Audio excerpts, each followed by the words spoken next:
شہسوار آہستہ آہستہ بیڈ کے قریب پہنچا۔ اس کے قدموں کی آواز کارپٹ میں دب گئی، لیکن کمرے کی خاموشی میں ہر سانس واضح سنائی دے رہی تھی۔ فاطمہ، بس کرو۔ اس کا لہجہ دھیما مگر اندر ایک کرب چھپا ہوا تھا۔ فاطمہ نے سر اٹھانے کی بجائے بیڈ کے پشت سے پھر زور سے ٹکرایا، آنکھوں میں ضد، ہونٹوں پر کپکپاہٹ۔ مجھے چھوڑ دو، مجھے کسی کی ضرورت نہیں ہے۔ آنکھیں بند کیے ہوئے بولنے لگی۔ وہ اپنے اندر کی جنگ لڑتے لڑتے تھک گئی تھی۔ شہسوار نے ایک لمحہ گنوائے بغیر آگے بڑھ کر اس کے دونوں ہاتھ تھام لیے۔ اس کی انگلیوں کی گرفت مضبوط تھی۔ تم خود کو تکلیف دے رہی ہو۔ تمہیں کیا فرق پڑتا ہے؟ اس نے نم آنکھوں سے گھورتے ہوئے کہا۔ میری زندگی ہے، تم کون ہوتے ہو روکنے والے؟ دور ہو جاؤ میری نظروں سے۔ شہسوار لمحہ بھر کے لیے خاموش رہا۔ میں وہ ہوں جس کی یہ دیکھ کر سانس رکتی ہے کہ تم خود کو ختم کر رہی ہو۔ اس کے الفاظ میں ایک ایسی گہرائی تھی کہ فاطمہ کی پلکیں لرز گئی، مگر اس نے نظریں پھیر لیں۔ شہسوار نے جھک کر بیڈ پر گرے، اس کے بال پیچھے کیے اور دوپٹہ اس کے شانے پر ڈال دیا۔ اٹھو اور اپنے آپ کو سنبھالو، تم کمزور نہیں ہو۔ فاطمہ نے ہاتھ چھڑاتے ساتھ اس کو زوردار دھکا دیا۔ اپنی حد میں رہو، آئندہ مجھے ہاتھ لگانے کی کوشش کی تو ہاتھ توڑ دوں گی۔ وہ غرائی۔ شہسوار اس کے اس عمل پر حیران رہ گیا۔ حویلی کے وسیع صحن میں سناٹا اس طرح پھیلا تھا جیسے ہوا نے بھی ماتم میں شریک ہو کر اپنی رفتار روک لی ہو۔ ہر طرف افسردگی کی دھند سی چھائی تھی۔ یحییٰ صاحب کے قتل کے بعد حویلی کی دیواریں جیسے اپنے مکین کی موت پر سوگوار تھی۔ کمرے میں ہلکی ہلکی سرگوشیاں اور آہستہ چلنے والے قدموں کی آوازیں آ رہی تھیں۔ لوگ آتے، سر جھکا کر تعزیت کرتے اور خاموشی سے چلے جاتے، جیسے کسی نے سب کے لب سی دیے ہوں۔ مرحا، جو چپ چاپ روما کے کندھے سے لگی بیٹھی تھی، اچانک سوال کر ڈالا۔ آپی، فردان بھائی کہاں ہیں؟ آپ ان کے ساتھ کیوں نہیں آئیں؟ اس کے لہجے میں حیرت اور سوال کا بوجھ تھا۔ روما کی پلکیں لرزیں، ہونٹ ہلکے سے مسکرانے کی کوشش میں مڑے، مگر آنکھوں میں آنسو چمک اٹھے۔ یہ مسکراہٹ نہیں، بے بسی کا بیان تھی۔ یہ وہ روما تھی جسے زندگی نے ایک ہی وقت میں ہنسانا اور رلانا سکھا دیا تھا۔ دور بیٹھی ماں جبھی بیگم نے اپنی بیٹی کی حالت دیکھی تو دل جیسے کسی نے مٹھی میں جکڑ لیا ہو۔ ان کی آنکھوں میں وہی پرانا زخم تازہ ہو گیا۔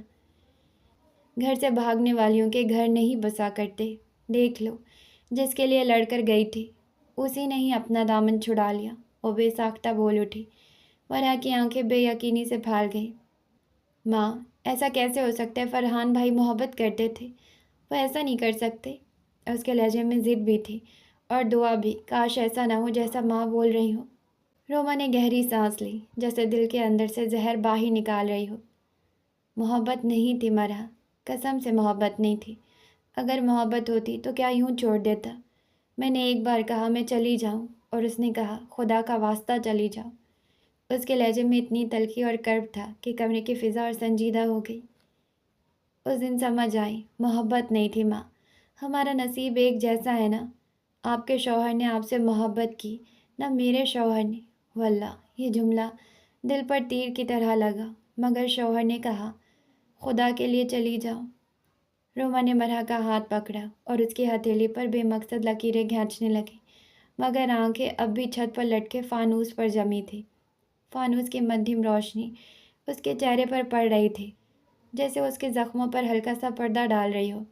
مرحا، محبت مت کرنا، قسم سے جان لے لیتی ہے۔ پہلے میں نے محبت کی، نتیجہ صفر نکلا۔ پھر سوچا اس سے محبت کروں گی جو مجھے چاہے گا، لیکن جب میں چاہنے لگی، نتیجہ پھر صفر۔ روما نے یہ کہتے ہی ایک قہقہا لگایا، ایسا قہقہا جو خوشی کا نہیں بلکہ دل کی راکھ سے اٹھا دھواں تھا۔ ماں جبھی بیگم نے اپنی بیٹی کی اس بے خودی پر دل تھام لیا۔ وہ آہستہ سے روما کے قریب آئیں اور سنجیدگی سے بولی، جس کو تم محبت سے بچنے کے طریقے بتا رہی ہو، وہ تو عشق کی بازی لگا چکی ہے۔ روما نے چونک کر مرحا کو دیکھا، آنکھوں میں حیرت تیر گئی۔ مرحا، کہیں وہ اسمائل تو نہیں؟ مرحا کے چہرے پر ایک نرم سی لالی دوڑ گئی۔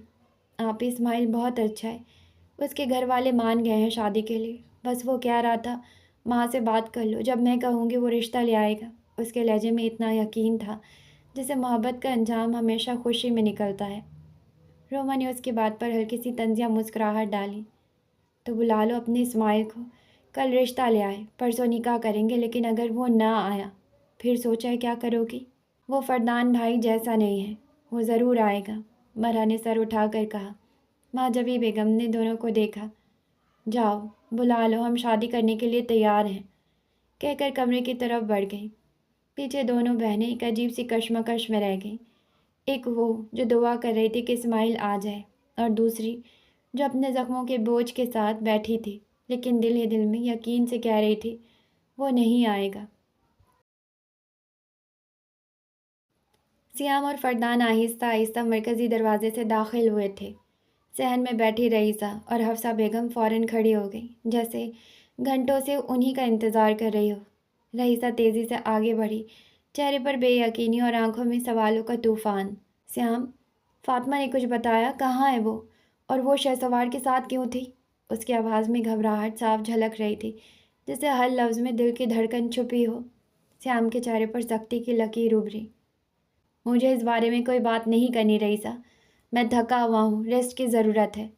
اس نے رئیسہ کا ہاتھ جھٹک دیا۔ یہ کہہ کر وہ تیز قدموں سے سیڑھیوں کی طرف بڑھ گیا۔ اس کے جوتوں کی آواز صحن میں گونجتی رہی جب تک وہ اوپر غائب نہ ہو گیا۔ رئیسہ لمحہ بھر کے لیے ساکت رہ گئی، پھر تیزی سے فردان کی طرف مڑی، شاید وہ کچھ بتا دے۔ حفصہ بیگم فردان کے قریب آ کر اس کے سر پر ہولے سے ہاتھ پھیرنے لگی، جیسے اس لمس سے اس کا بوجھ کم کر دیں۔ فردان بیٹا کچھ تو بتاؤ۔ فردان نے آنکھیں بند کی۔ امی، فاطمہ کا نکاح شہسوار سے کروا دیا ہے، وہ اسے لے گیا ہے۔ ایک گہری سانس لی اور بوجھل آواز میں کہا۔ یہ جملہ جیسے کمرے کی ہوا میں گرا اور ہر چیز کو ساکت کر گیا۔ رئیسہ نے چونک کر پلکیں جھپکائی۔ یہ کیسے ہو سکتا ہے؟ وہ تو موسیٰ کے نکاح میں تھی۔ موسیٰ نے طلاق دے دی ہے۔ فردان کا لہجہ خالی سا تھا، جیسے ہر جذبہ نچوڑ لیا گیا ہو۔ امی پلیز ایک کپ چائے بنا دیں۔ وہ تھکن سے صوفے کے پشت سے ٹیک لگا کر بیٹھ گیا۔ حفصہ بیگم کے چہرے پر فکر کی پرچھائیاں گہری ہو گئیں۔ انہیں علم نہیں تھا، لیکن مزید گھریدنا مناسب نہ لگا۔ میں لاتی ہوں، تم آرام کرو۔ وہ جانتی تھی کہ فردان کے دل پر کیسا وار ہوا ہے۔ رئیسہ اچانک بولے، فردان، روما کہاں ہے؟ تم دونوں نے نکاح کیا تھا، کہاں ہے وہ؟ فردان کے ہونٹ ہلکے سے کانپے، آنکھوں میں سرخی اتر آئی۔ میں اس کے معاملے میں کمزور نکلا، چھوڑ دیا میں نے اسے۔ رئیسہ کی آنکھوں میں حیرت ابھری۔ طلاق دے دی؟ وہ اس کے پاس بیٹھ گئی۔ نہیں، اگر مانگے گی تو دے دوں گا۔ فردان نے نظریں جھکا لی۔ اس کا دل چاہ رہا تھا کہ کسی ایسی جگہ بھاگ جائے جہاں کوئی اس کی اندر کی چیخیں نہ سن سکے۔ محبت ہے وہ تمہاری، رہ لوگے اس کے بغیر؟ رئیسہ کی آواز میں ترس اور شکوہ دونوں شامل تھے۔ ہماری محبت بغیر سر پیر کی تھی، اس لیے میں بھول جاؤں گا، آپ بھی بھول جائیے، اور پلیز یہ بات کسی کو مت بتائیے گا، فردان نے سرد لہجے میں کہا، مگر اندر سے جیسے ہر لفظ اس کا کلیجہ کاٹ رہا تھا۔ رئیسہ کا دل مزید بوجھل ہو گیا۔ تم اچھا نہیں کر رہے فردان، اس کا کیا قصور ہے؟ یہ ظلم مت کرو۔ فردان نے پھیکی مسکراہٹ دی۔ قصور میرا ہے، محبت ہی نہیں کرنی چاہیے تھی بھابھی۔ اس کی آواز دھیمی مگر پتھر کی طرح بھاری تھی۔ میں کمرے میں جا رہا ہوں، امی کو وہاں بھیج دیجیے گا۔ یہ کہہ کر وہ اٹھا اور آہستہ سے کمرے کی طرف بڑھ گیا۔ اس کے قدموں کی آواز دور جاتی رہی اور پیچھے رئیسہ اور حفصہ بیگم ایک دوسرے کو دیکھتی رہ گئیں، جیسے اس شخص کے اندر کا ٹوٹا ہوا آسمان سنبھالنے کا کوئی راستہ نہ مل رہا ہو۔ حفصہ بیگم اس کو دیکھتی رہیں۔ آخر ہوا کیا ہے وہ بس سوچ سکی۔ شہسوار شاور لے کر واپس آیا تو بالوں سے اب بھی پانی کے قطرے اس کے چوڑے کندھوں پر پھسل رہے تھے، نرم مگر ہلکی سی نمی لیے۔ ہوا کمرے میں پھیلی ہوئی تھی۔ اس کی نگاہ بیڈ پر لیٹی فاطمہ پر ٹھہری۔ وہ بالکل ویسی ہی لیٹی تھی جیسے وہ چھوڑ کر گیا تھا، آنکھیں خلا میں جمی ہوئی، جیسے دیوار پر نہیں بلکہ دل کے اندر کسی زخم کو گھور رہی ہو۔ وہ ابھی اسی خاموشی کو پڑھنے کی کوشش میں تھا کہ اچانک دروازے پر ہلکی مگر پر اثر دستک ہوئی۔ شہسوار نے دروازہ کھولا تو باہر روم سروس والا کھڑا تھا، ہاتھ میں چمچماتی دھات کی ٹرالی، جسے کھانے کی خوشبو ہلکی ہلکی لہروں میں کمرے کی ہوا میں شامل ہو رہی تھی۔ سر، آپ کا آرڈر؟ شکریہ، شہسوار نے مختصر سا کہا اور ٹرالی اندر کھینچ لایا۔ دروازہ بند ہوتے ہی وہ ٹرے کو ٹیبل پر سیٹ کرنے لگا۔ پلیٹوں اور چمچوں کی ٹک ٹک اس گہری خاموشی میں اور بھی نمایاں تھی۔ کھانا کھا لو، ٹھنڈا ہو جائے گا، اس نے فاطمہ کو مخاطب کیا، جو ابھی چھت کو یوں دیکھ رہی تھی جیسے وہاں کوئی انکہی تحریر لکھی ہو۔ زہر لا دو مجھے۔ اس کی ٹوٹی ہوئی آواز میں تھکن، بیزاری اور نفرت ایک ساتھ گوندھی ہوئی تھی۔ شہسوار کے لبوں پر ہلکی سی مسکراہٹ ابھری۔ سوری، وہ تو اویلیبل نہیں ہے ابھی، وہ نرم لہجے میں طنز کا ہلکا سا رنگ شامل کر کے بولا، جیسے زخم پر ہتھیلی رکھنے کی کوشش کی ہو۔ کھا لو کھانا، تمہیں ابھی اس کی ضرورت ہے، میں بھی کھا رہا ہوں، تم بھی آ جاؤ۔ وہ چپاتی کا پہلا نوالا توڑتے ہوئے بولا۔ جھوٹا کھانے کی عادت نہیں ہے مجھے، فاطمہ نے تلخی سے کہا۔ آنکھیں اب بھی اس کے چہرے سے پرے تھی۔ شہسوار، جو نوالا منہ تک لے جا رہا تھا، اس کا ہاتھ ہوا میں تھم گیا۔ چلو پہلے تم کھا لو، مجھے تو ویسے بھی اب تمہارا جھوٹا کھانے کی عادت ڈالنی ہے، آ جاؤ شروع کرو۔ میرا دماغ چاٹنا بند کرو شہسوار۔ فاطمہ کا لہجہ اب تیز اور آنکھوں میں خوشمگینی تھی۔ میرا سر درد سے پھٹ رہا ہے، تمہاری آواز بھی نہیں سننا چاہتی۔ بحث مت کرو، اگر ایک لفظ بھی بولا تو میں کمرے سے چلی جاؤں گی۔ شہسوار کے چہرے پر لمحے بھر کو خاموشی چھا گئی، مگر اس کی آنکھوں میں ایک ضد سے ابھری۔ وہ کچھ کہنے ہی والا تھا کہ بات بدلتے ہوئے بولا، کل کورٹ جانا ہے، تیار رہنا۔ فاطمہ تکیے سے کان ڈھانپے لیٹی تھی، مگر یہ سن کر جیسے جھٹکا لگا، وہ سیدھی اٹھ بیٹھی۔ کورٹ کیوں جانا ہے؟ موسیٰ نے خود کو پولیس کے حوالے کر دیا ہے، کل اس کی پہلی پیشی ہے، شہسوار نے پلیٹ میں بریانی نکالتے ہوئے کہا۔ تو مجھے کیوں بلایا ہے عدالت نے؟ انکل کے قتل کا اس نے اعتراف کیا ہے، سزا کا حق تمہارے پاس ہے۔ شہسوار نے یہ کہتے ہوئے اس کی آنکھوں میں جھانکا، جیسے اندر چھپے کسی فیصلے کو پڑھنا چاہتا ہو۔ تم اس کو کیا سزا دو گی؟ فاطمہ کے لب کھلے اور ایک زہریلا سا لفظ ٹپکا، موت۔ شہسوار کا کانٹا پلیٹ میں رک گیا۔ موت سے بدتر سزا دوں گی، ایسی سزا کہ وہ موت مانگے اور موت اس سے پناہ مانگے۔ فاطمہ کے ہاتھ بیڈ شیٹ کو یوں مٹھی میں جکڑے ہوئے تھے جیسے دشمن کا گلا ہو۔ ہمت ہے کل اس کا سامنا کرنے کی؟ میری ہمت کو مت پرکھو شہسوار، اس کی بے وفائی کے بعد بھی اگر میں زندہ ہوں تو تم خود اندازہ لگا لو میں کس حد تک ڈھیٹ ہوں۔ گڈ، اسی بات پر کھانا کھا لو، شہسوار نے جیسے اس کے جواب کو سراہتے ہوئے کہا۔ تم اپنا کھانا اٹھاؤ اور بھاڑ میں جاؤ۔ وہ غصے سے واش روم میں گھس گئی اور دروازہ زور سے بند کر دیا۔ شہسوار نے پیچھے سے آواز لگائی، مطلب تم بھاڑ میں آ کر کھانا کھاؤ گی؟ کوئی بات نہیں، میں وہاں بھی آ جاؤں گا تمہارے لیے کھانا لے کر۔ مر جاؤ تم، اس نے اندر سے ہانک لگائی۔ مر ہی تو گیا ہوں تم پر۔ اب کی بار اندر سے کوئی جواب نہ آیا۔ شہسوار نے مسکراتے ہوئے کھانے کے برتن سمیٹے اور بستر پر لیٹ گیا۔ وہ جانتا تھا کہ اب فاطمہ واش روم سے باہر نہیں نکلے گی۔ کمرے میں خاموشی پھیل گئی، مگر اس خاموشی کے نیچے ایک طوفان اب بھی سانس لے رہا تھا۔ رئیسہ آہستہ قدموں سے کمرے میں داخل ہوئی۔ کمرہ نیم تاریکی میں ڈوبا تھا، صرف سیام کے سائڈ ٹیبل کا لامپ جل رہا تھا، جس کی دھیمی زرد روشنی میں کمرے کی دیواروں پر لمبے لمبے سائے بن رہے تھے۔ کھڑکی کے باہر سے آتی ہوا پردوں کو ہلکا سا جھنبش دے رہی تھی۔ سیام پلنگ پر آنکھیں موندے لیٹا تھا، جیسے کسی گہری سوچ میں ڈوبا ہو۔ رئیسہ خاموشی سے اس کے پاس آ کر بیٹھ گئی، مگر کچھ نہیں بولی۔ اس کی خاموشی میں ہلکی سی خفگی اور انتظار کی ملی جلی کیفیت تھی۔ ناراض ہو؟ سیام نے آنکھیں کھول کر ایک نظر اس پر ڈالی اور سیدھا ہو کر بیٹھ گیا۔ تمہیں کون سا فرق پڑتا ہے؟ رئیسہ نے منہ پھلا کر کہا۔ سیام کے لبوں پر ہلکی سی مسکراہٹ آئی۔ وہ قریب جھکتے ہوئے بولا، اکلوتی بیوی ہو، مجھے فرق نہیں پڑے گا تو کسے پڑے گا؟ رئیسہ نے غصے سے چہرہ پھیر لیا۔ تو 2 اور لے آؤ، ویسے بھی تمہیں 4 کی اجازت ہے۔ سیام ہنسا۔ اجازت تو 4 کی ہے، لیکن ابھی 1 ہی 4 کے برابر ہے۔ وہ جانتا تھا رئیسہ کا غصہ صرف زبان پر ہے، دل میں نہیں، اسی لیے لہجہ نرم رکھا۔ مجھ سے بات مت کرو سیام میر امروز۔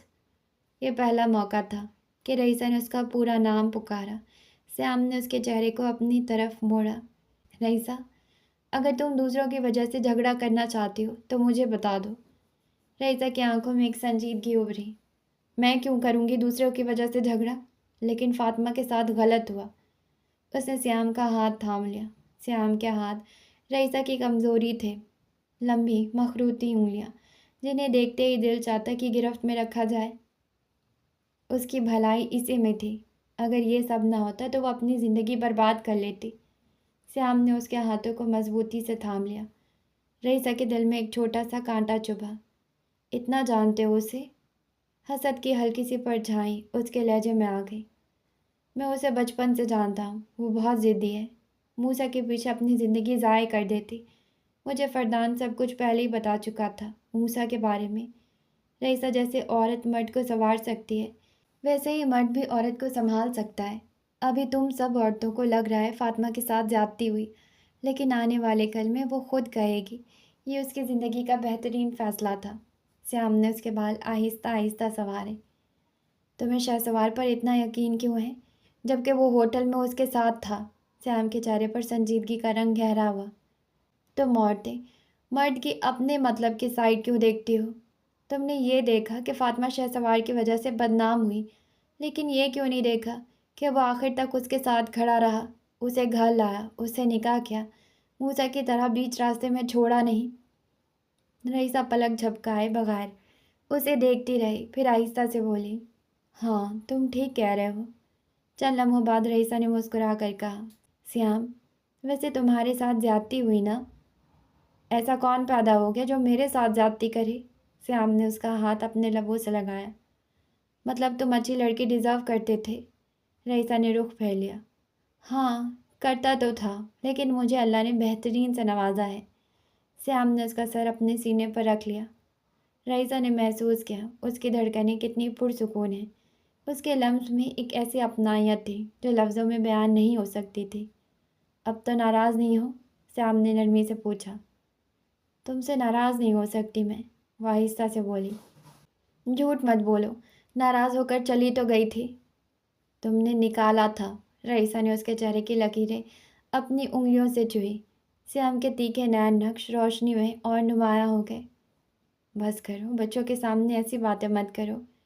سیام نے اس کے گال کھینچ لیے۔ رئیسہ کا چہرہ شرم سے سرخ ہو گیا۔ بے شرم انسان۔ رئیسہ نے اس کی آنکھوں پر ہاتھ رکھ دیا۔ سیام کا قہقہا کمرے میں گونج اٹھا اور اس ہنسی نے باقی رات کی خاموشی کو مٹا دیا۔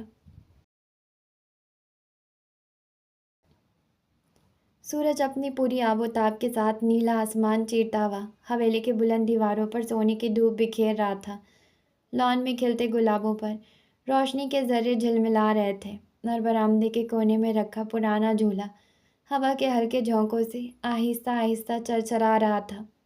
حویلی کے اندر سب کچھ حسب معمول اپنی رفتار سے چل رہا تھا۔ روما خاموش قدموں سے مرحا کے کمرے میں داخل ہوئی تو وہاں خوشبو کا ایک ہلکا سا جال بنا ہوا تھا۔ مرحا آئینے کے سامنے کھڑی، ڈارک گرین کلر کا کرتا پہنے، بالوں کو مضبوطی سے ٹیل پونی میں باندھ رہی تھی۔ روشنی آئینے سے ٹکرا کر اس کے گالوں پر نرمی سے گر رہی تھی۔ تم کہیں جا رہی ہو مرحا؟ روما نے کمرے کے اندر پھیلتی ہلکی سی خوشبو کے بیچ سوال کیا۔ جی، اسماعیل سے ملنے ہاسپٹل جا رہی ہوں، مرحا نے کاجل کی سلائی اپنی آنکھ کے قریب لے جاتے ہوئے نرمی سے جواب دیا، مگر اس کے آواز میں معمولی سی تیزی چھپی ہوئی تھی۔ روما نے ڈریسنگ ٹیبل پر رکھی رسٹ واچ اٹھائی، جیسے وہ خود کو مصروف رکھنے کی کوشش کر رہی ہو۔ میں بھی میڈم غزالہ سے ملنے جا رہی ہوں، آ جاؤ ساتھ، تمہیں ڈراپ کر دوں گی۔ مرحا نے پلکیں جھپکائی، جیسے سوال اس کے ذہن پر چپ گیا ہو۔ آپ کو ان سے کیا کام؟ ایک پراپرٹی ڈیلر اور روما، یہ جوڑ مرحا کو عجیب لگا۔ روما کے ہونٹوں پر ہلکی سی سختی آ گئی۔ تمہاری شادی اسماعیل سے کرنے کے بعد میں ماں کو لے کر یہاں سے چلی جاؤں گی اور یہ محل نما حویلی، گاڑیاں سب بیچ دوں گی، میں یہاں نہیں رہنا چاہتی۔ اس کے لہجے میں ایک دبی ہوئی ہچکی اور آنسوؤں کا بوجھ تھا، جیسے ہر لفظ اس کے اندر سے زبردستی کھینچ کر نکالا جا رہا ہو۔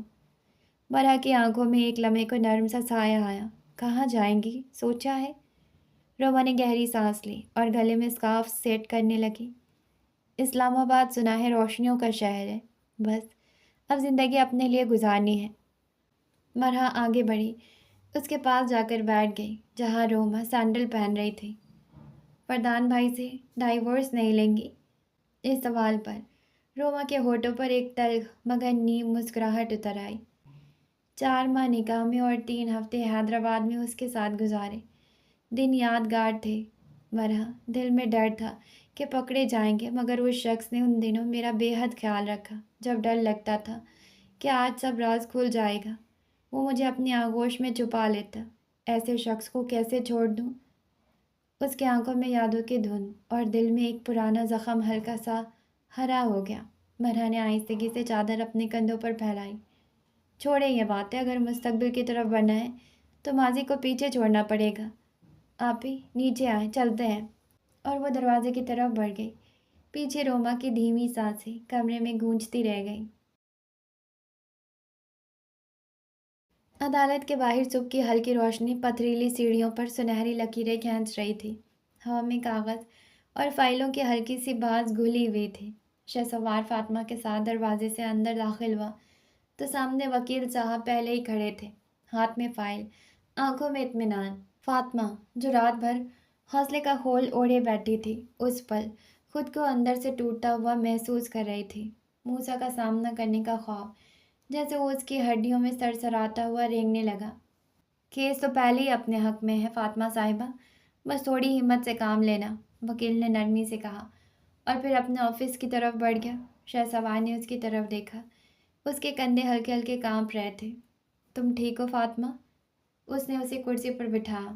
مجھے کیا ہونا ہے، ٹھیک ہو؟ فاطمہ نے اپنے لرزتے لہجے کو مضبوط بنانے کی کوشش کی، مگر انگلیوں کی گرفت خود پر ڈھیلی ہو گئی۔ پانی پینا ہے؟ شہسوار نے سامنے کی کرسی پر بیٹھتے ہوئے پوچھا۔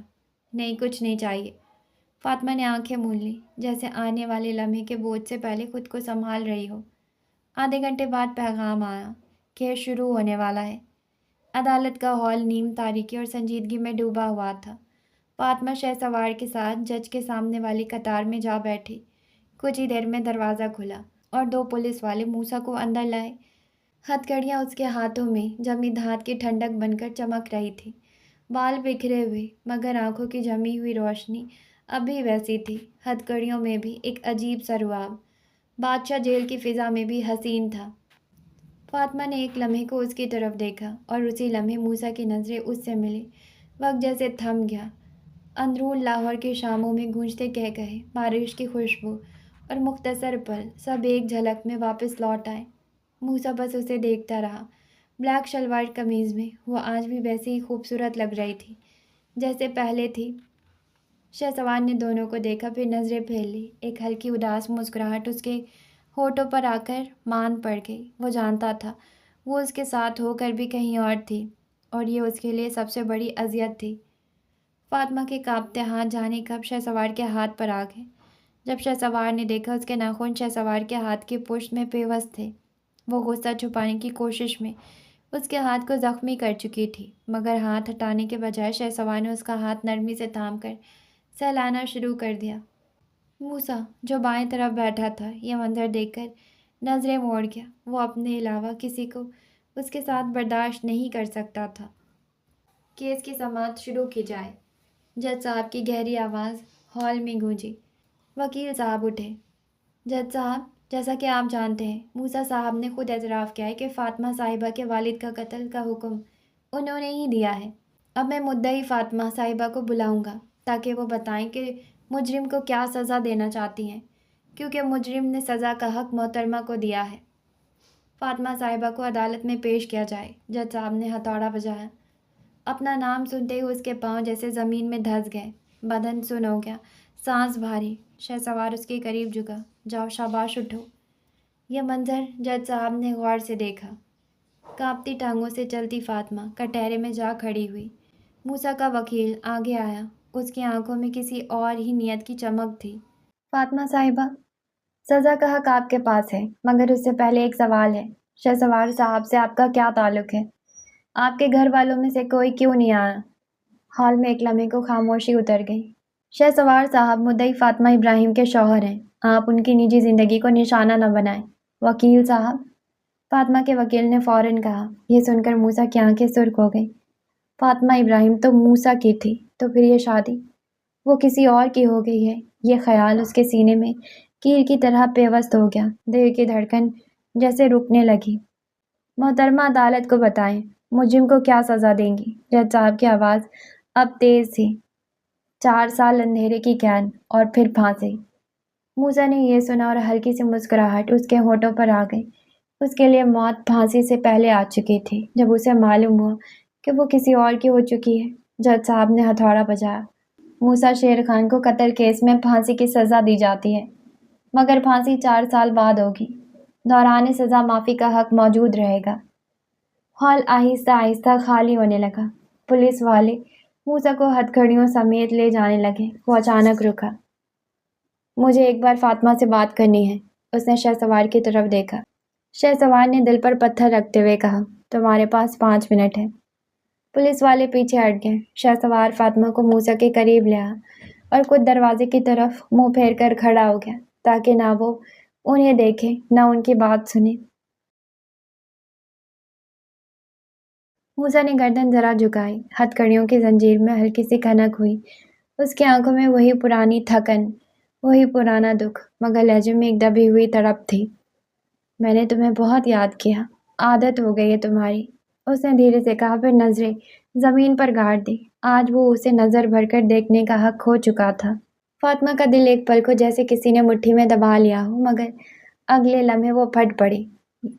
کیوں کیا میرے ساتھ یہ سب موسیٰ؟ کہاں لا کر کھڑا کر دیا مجھے؟ میں آگے نہیں بڑھ پا رہی، میری زندگی رک گئی ہے۔ دیکھو مجھے، میں کیا تھی اور کیا بنا دیا مجھے۔ اس کی آواز اذیت کے آخری حد پر کانپ رہی تھی۔ آنکھوں میں وہ آنسو تھے جو برسنے سے انکار کر رہے تھے۔ موسیٰ نے ایک قدم اس کی طرف بڑھایا۔ ہتھکڑی کی زنجیر ہلکی سی بجھی۔ میں بھی وہیں کھڑا ہوں، قسم سے پل پل مر رہا ہوں۔ وہ اس کی طرف بڑھنے لگا کہ فاطمہ نے اسے ٹوک دیا، پاس مت آنا۔ فاطمہ فوراً 2 قدم پیچھے ہٹی۔ اس کے لہجے میں خوف اور غصے کا امتزاج تھا۔ مجھ سے دور ہو کر بات کرو۔ موسیٰ رک گیا، جیسے اس ایک جملے نے اس کے قدم زمین سے جکڑ دیے ہوں۔ دونوں کے بیچ اب صرف چند قدم کا فاصلہ نہیں بلکہ برسوں کا خلا تھا۔ وہ لمحے بھر خاموش رہا، پھر بھاری سانس لے کر بولا، ایک بات بتاؤ مجھے۔ موسیٰ نے نظریں سیدھی اس کے چہرے میں گاڑ دی۔ بتاؤ۔ وہ تمہیں ایسے دیکھ سکتا ہے جیسے میں دیکھتا تھا۔ وہ تمہیں ایسے تھام سکتا ہے جیسے میں نے ہر خوف میں تھاما تھا۔ وہ تمہیں ویسا پیار کبھی نہیں کر پائے گا جیسے میں نے کیا ہے۔ فاطمہ نے نظر جھکا لی، مگر دل کی دھڑکن تیز ہو گئی۔ میں نے جو فیصلہ کیا ہے وہ میرے سکون کے لیے ہے۔ سکون؟ موسیٰ کے لہجے میں تھکن تھی۔ تمہیں سکون مل جائے گا، اور میں، اس نے خود ہی جواب دیا، میں ہر رات تمہیں یاد کرتے کرتے مر جاؤں گا، اور تم سوچو گی نہیں، کیونکہ تمہارے پاس کوئی اور ہوگا جو تمہارا ہاتھ تھامے گا۔ فاطمہ نے لب کھولے، مگر کوئی لفظ نہ نکلا۔ موسیٰ نے ایک آخری نظر اس پر ڈالی، ایسی نظر جس میں محبت اور ایک شکستہ بادشاہ کی خاموشی بھی۔ سالوں بعد ملوں گا میں تم سے کبھی، سالوں بعد بھی یہی کہوں گا کہ محبت ہے تم سے۔ موسیٰ دھیرے سے اس کے قریب ہوا، شعر پڑھ دیا۔ موسیٰ شیر خان جیسی محبت فاطمہ ابراہیم سے کوئی نہیں کر سکتا۔ کوئی تمہیں ویسے نہیں چاہ سکتا جیسے میں نے چاہا ہے۔ موسیٰ جیسے جیسے بول رہا تھا وہ ساکت ہو رہی تھی۔ پولیس والا قریب آیا۔ وقت ختم۔ پولیس والے اسے لے گئے۔ فاطمہ وہیں کھڑی رہی جیسے اس کی ایڑیاں زمین میں پیوست ہو گئی ہوں۔ شہسوار نے آ کر اس کا ہاتھ تھاما، مگر موسیٰ کی گونج اب بھی اس کے کانوں میں زندہ تھی۔ عدالت کے ہال سے نکلتے ہی لمبا سناٹا فاطمہ کے گرد لپٹ گیا۔ باہر کا برآمدہ ویران تھا، مگر اس کے کانوں میں ابھی تک موسیٰ کی آواز گونج رہی تھی۔ قدم بھاری ہو گئے تھے، جیسے وہ ایک ایک قدم کھینچ کر اٹھا رہی ہو۔ شہسوار اس کے ساتھ خاموشی سے چل رہا تھا، اس کی نظریں سیدھی، مگر دل میں طوفان تھا۔ اچانک فاطمہ رکی، پھر بغیر کچھ کہے پنجوں کے بل زمین پر گر گئی۔ اس کے گھٹنوں نے ٹائلوں کو چھو لیا اور وہ دونوں ہاتھ جوڑ کر شہسوار کے سامنے جیسے گر پڑی۔ آنکھوں سے آنسو بارش کی طرح بہنے لگے۔ شہسوار، اس کی آواز کانپ رہی تھی، اگر تم ذرا سے بھی عزت کرتے ہو میری، تو مجھے اس ملک سے دور لے جاؤ، پلیز پلیز مجھے یہاں سے لے جاؤ۔ اگر میں یہاں رہی تو اس کی یادیں مجھے مار دیں گی۔ وہ گڑ گڑاتے ہوئے بول رہی تھی، الفاظ کے بیچ ہچکیاں اٹک رہی تھی۔ میں یہاں نہیں رہ سکتی، یہ ہوا، یہ زمین، ہر چہرہ مجھے مار رہا ہے۔ شہسوار نے ایک لمحے کو اس کے کانپتے ہاتھوں کو دیکھا، جیسے سوچ رہا ہو کہ یہ عورت کتنے طوفان جھیل چکی ہے۔ اس کے لب تھوڑا کھلے مگر وہ کچھ نہ بولا، صرف ایک گہری سانس لے کر اس کے پاس جھکا اور اس کے ہاتھ تھام لیے۔ فاطمہ نے ہچکیوں کے بیچ پھر کہا، میں تم سے کچھ نہیں مانگتی، نہ محبت نہ ساتھ، بس پلیز مجھے یہاں سے لے جاؤ۔ ساری زندگی تمہاری احسان مند رہوں گی۔ ایک احسان میری ماں پر کیا ہے، ایک مجھ پر کر دو، خدا کے لیے۔ شہسوار کی آنکھوں میں ایک لمحے کے لیے نمی چمکی، مگر وہ سنبھل گیا۔ ٹھیک ہے، اس نے آہستگی سے کہا، ہم یہاں سے چلے جاتے ہیں۔ اس پل فاطمہ کے آنسو کم نہ ہوئے، مگر اس کی گرفت شہسوار کے ہاتھوں پر مضبوط ہو گئی، جیسے پہلی بار کسی وعدے نے اس کے دل کی ٹوٹی دیوار پر ہلکا سا سہارا رکھا ہو۔ مرحا ہاسپٹل کے شیشے کے دروازے سے اندر داخل ہوئی۔ دوائیوں کی ہلکی سی بو، سفید وردیوں میں نرسیں اور دور کہیں مانیٹر کی بیپ کی آواز فضا میں گونج رہی تھی۔ ریسیپشن پر جا کر اس نے نرمی سے کہا، اسماعیل بخاری کا روم نمبر۔ ریسیپشنسٹ نے فائل میں نظر دوڑائی اور کاغذ پر انگلی رکھتے ہوئے بتایا۔ مرحا ہلکے قدموں سے اس سے چل دی۔ کمرے کا دروازہ ہلکے سے دھکیلا تو سامنے اسماعیل نیم دراز بیڈ پر لیٹا تھا۔ زخموں کی ڈریسنگ ہو چکی تھی، مگر اس کے چہرے کی تھکن اب بھی باقی تھی۔ مرحا کے ہاتھوں میں پکڑا پھولوں کا گلدستہ جیسے پورے کمرے میں بہا لیا۔ اس نے گلدستہ سائڈ ٹیبل پر رکھا اور دھیرے سے پکارا، اسماعیل۔ اسماعیل نے آنکھیں کھولی اور اسے دیکھ کر پیشانی پر ہلکی سی لکیریں ابھری۔ تم یہاں کیا کر رہی ہو؟ تم سے ملنے آئی ہوں۔ اب تمہاری طبیعت کیسی ہے؟ وہ بیڈ کے قریب رکھی اسٹول پر بیٹھ گئی۔ میں ٹھیک ہوں، لیکن تمہیں یہاں نہیں آنا چاہیے تھا۔ مرحا کے چہرے کا رنگ یک دم بدل گیا۔ اگر مجھے نہیں آنا چاہیے تھا تو کسے آنا چاہیے تھا بتاؤ؟ اسماعیل نے تھکی ہوئی سانس لی۔ تم تیمارداری کرنے آئی ہو یا لڑنے؟ ایک لمحے کو اس کے ذہن میں باپ کی مار کا منظر جھلک گیا اور ہونٹ تلخی سے مڑ گئے۔ پہلے باپ نے مارا اور اب بیٹی لڑنے پہنچ گئی۔ تم مجھ سے جھگڑا کیوں کر رہے ہو؟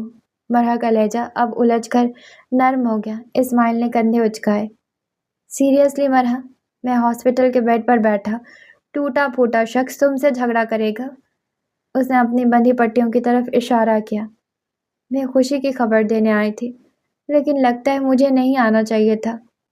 اسماعیل نے اس کے آنکھوں کے کنارے پر چمکتی نمی دیکھ کر دل ہی دل میں خود کو کوسا۔ اچھا بتاؤ، کیا ہے خوشخبری؟ اس نے آہستہ سے اس کا ہاتھ تھام لیا۔ ماں شادی کے لیے مان گئی ہے۔ چند لمحوں کے لیے کمرے میں خاموشی چھا گئی۔ اسماعیل نے اس کا ہاتھ آہستہ سے چھوڑ دیا۔ مرحا کا دل دھڑک اٹھا۔ کیا تم مجھ سے نکاح نہیں کرو گے؟ اس نے جھنجھلا کر اس کا کندھا پکڑ کر ہلایا۔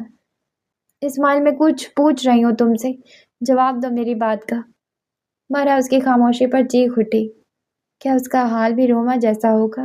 وہ سوچ کر رہ گئی۔ خدا کے لیے کچھ تو بول دو اسماعیل، تم خاموش نہیں رہ سکتے ایسے۔ مرحا کو اس کی خود غرضی پر رونا آنے لگا۔ مرحا، میں تم سے نکاح نہیں کر سکتا۔ اس ایک جملے نے جیسے مرحا کے کانوں میں گونج مچا دی۔ قدموں تلے زمین سے رک گئی۔ کیوں؟ اس کے ہونٹ کانپے۔ اسماعیل کے ہونٹوں پر ایک ہلکی سی مسکراہٹ آئی۔ کیونکہ میں تم سے ڈائریکٹ شادی کروں گا، نکاح منگنی نہیں۔ میں 30 کا ہونے والا ہوں، مجھے بیوی چاہیے، منکوحہ نہیں۔ مرحا کی آنکھوں میں حیرت اور غصے کا امتزاج اتر آیا۔ اگلے ہی پل اس نے ایک زوردار تھپڑ اس کے سینے پر جڑ دیا، وہیں جہاں پٹی بندھی تھی۔ اسماعیل درد سے کرہا کر بیڈ پر الٹا ہو گیا۔ بھاڑ میں جاؤ تم اور تمہاری شادی، تم لائق ہی نہیں ہو کسی چیز کے۔ وہ گلدستہ اٹھا کر سیدھا ڈسٹ بن میں پھینک چکی تھی۔ مرحا یار، مذاق تھا۔ سنو، اچھا پاس تو آؤ، اسماعیل نے معصومیت سے آواز دی۔ مجھے نہیں آنا تمہارے پاس۔ مرحا نے فائل اس کے چہرے پر مار دی۔ اسماعیل نے زخموں کی پرواہ کیے بغیر اسے بازو سے پکڑ کر بیڈ پر بٹھا لیا۔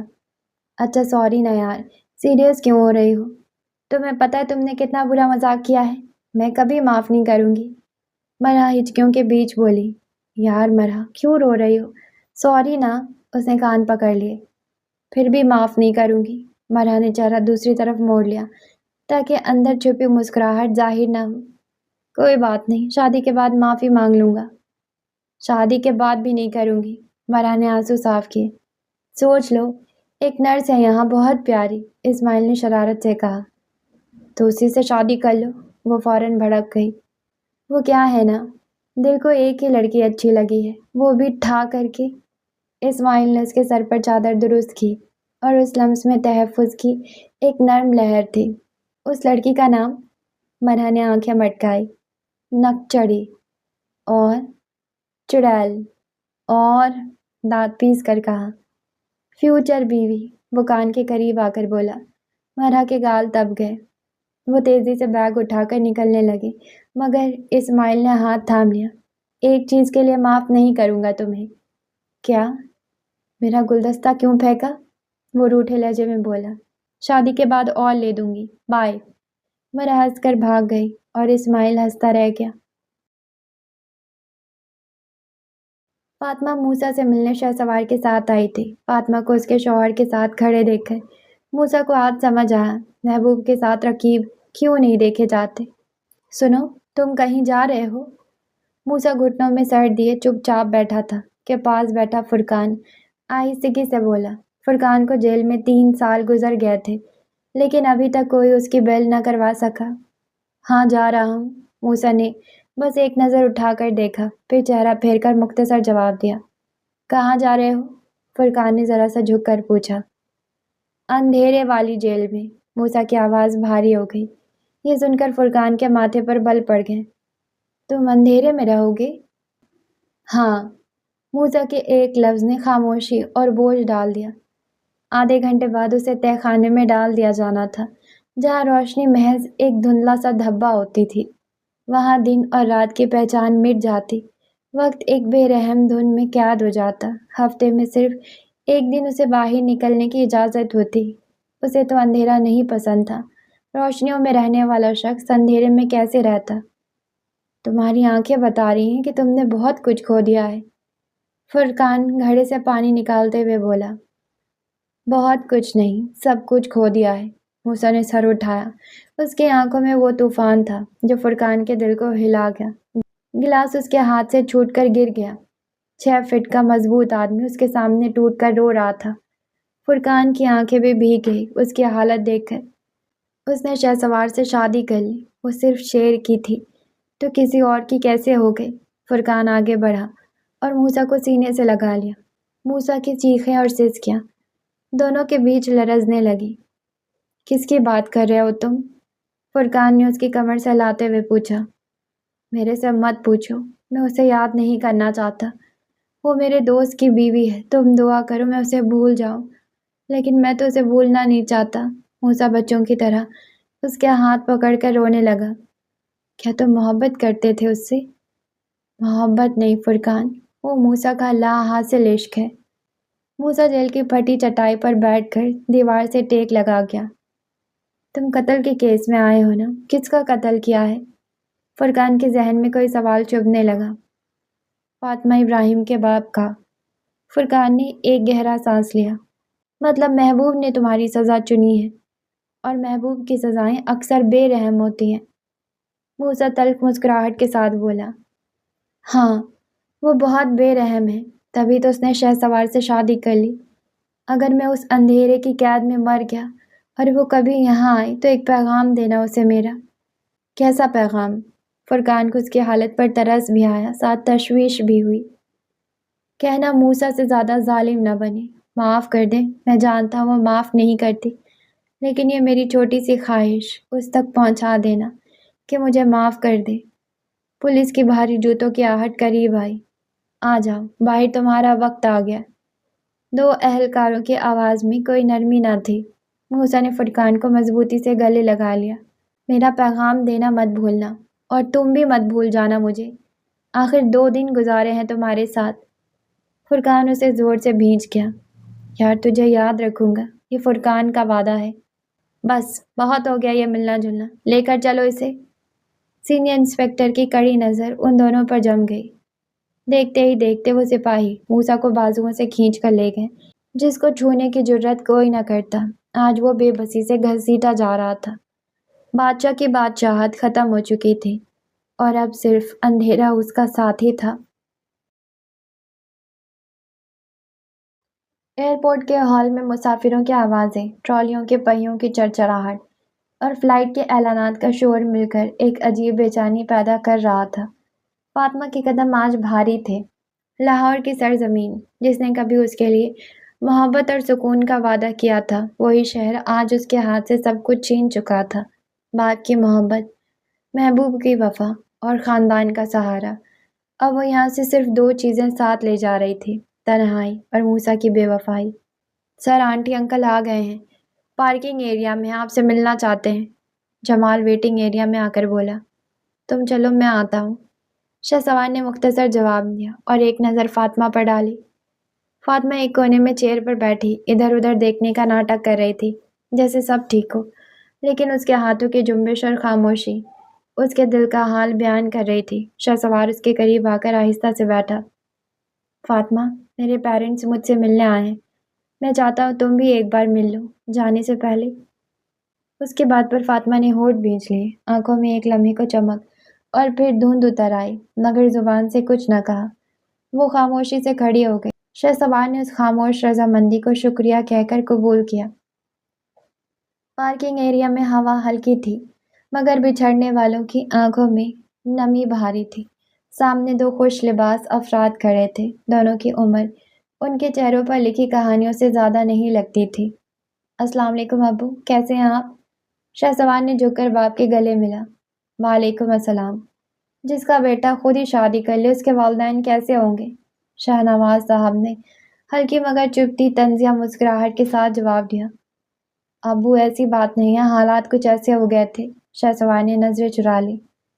امی، آپ سمجھائیں ابو کو۔ وہ فوراً خانم بیگم کی طرف بڑھا، جو اسی دوران فاطمہ کو غور سے دیکھ رہی تھی۔ ابو کو تو میں سمجھا لوں گی، پہلے بہو کو تو ملواؤ۔ خانم بیگم کے ہونٹوں پر نرم مسکراہٹ آ گئی، اس کی آنکھوں میں بیٹے کی خوشی کا عکس جھلک رہا تھا۔ فاطمہ، پاس آؤ، شہسوار نے پیچھے کھڑی بیوی کو بلایا۔ فاطمہ کا جی چاہ رہا تھا کہ یہ جگہ چھوڑ دے، مگر قدم جیسے خود بخود آگے بڑھ گئے۔ السلام علیکم، اس کی آواز بمشکل خانم بیگم نے سنی۔ وعلیکم السلام، کیسی ہو بیٹا؟ بہت ذکر سنا تھا تمہارا، دیکھو آج دیکھ بھی لیا۔ ماشاء اللہ، کتنی پیاری ہو۔ خانم بیگم نے اسے گلے سے لگایا۔ بیٹا، اگر ولیمہ کرنے کا پروگرام بنے تو بوڑھے ماں باپ کو بھی بلا لینا۔ شاہنواز صاحب خود کو طنز کرنے سے روک نہ سکے۔ شہسوار نے فوراً باپ کے کندھے پر ہاتھ رکھا۔ میں کیوں ولیمہ کرنے لگا؟ آپ کرے نا میرا ولیمہ۔ شاہنواز صاحب کے چہرے پر ہلکی سی نرمی آ گئی۔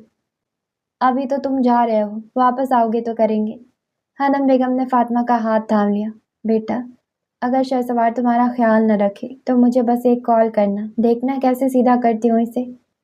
فاطمہ نے سر ہلایا، مگر لب خاموش رہے۔ شہسوار اس کی طرف دیکھتا رہا، وہ چاہتا تھا کہ کچھ کہے وہ، مگر فاطمہ چپ تھی۔ سر، فلائٹ کا وقت ہو گیا ہے، جمال کی آواز نے لمحے کو کاٹ دیا۔ شہسوار نے ماں کو مضبوطی سے گلے لگایا۔ امی، اپنا اور ابو کا خیال رکھیے گا۔ شاہنواز صاحب نے فاطمہ کے سر پر ہاتھ رکھا اور وہ بمشکل مسکرائی۔ چلو فاطمہ، دیر ہو رہی ہے۔ فاطمہ نے ہلکی سی آواز میں کہا اور ویٹنگ ایریا کی طرف مڑ گئی۔ خانم بیگم نے جاتے ہوئے بیٹے کو آواز دی۔ شہسوار، اس کا خیال رکھنا، میں چاہتی ہوں جب وہ واپس آئے تو خوشی خوشی آئے۔ شہسوار پلٹا۔ امی، اس کا خیال رکھنا مجھ پر فرض کر دیا گیا ہے، آپ بے فکر رہیں۔ ایک آخری الوداعی لمس، ایک آخری مسکراہٹ، اور شہسوار پلٹ گیا۔ فلائٹ کا وقت ان دونوں کو لاہور سے چھین کر لندن لے جا رہا تھا۔ کبھی کبھی بہترین پانے کے لیے بہت کچھ کھونا پڑتا ہے، اور آج صبر کا پھل ملنے یا ٹوٹ جانے کے وقت قریب تھا۔ لندن ان کا منتظر تھا۔ تو آج کے لیے ناول کو یہیں سٹاپ کرتے ہیں۔ نیکسٹ ایپیسوڈ میں ہم آگے ناول کو کنٹینیو کریں گے۔ ناول بہت انٹرسٹنگ جا رہا ہے۔ ہم ملیں گے نیکسٹ ایپیسوڈ میں آنے والے ایپیسوڈ کے ساتھ۔ جانے سے پہلے چینل کو سبسکرائب کر لیں، لائک کریں، شیئر کریں، کامنٹس کریں، مجھے دعا میں یاد رکھیں۔ Okay, tata, bye.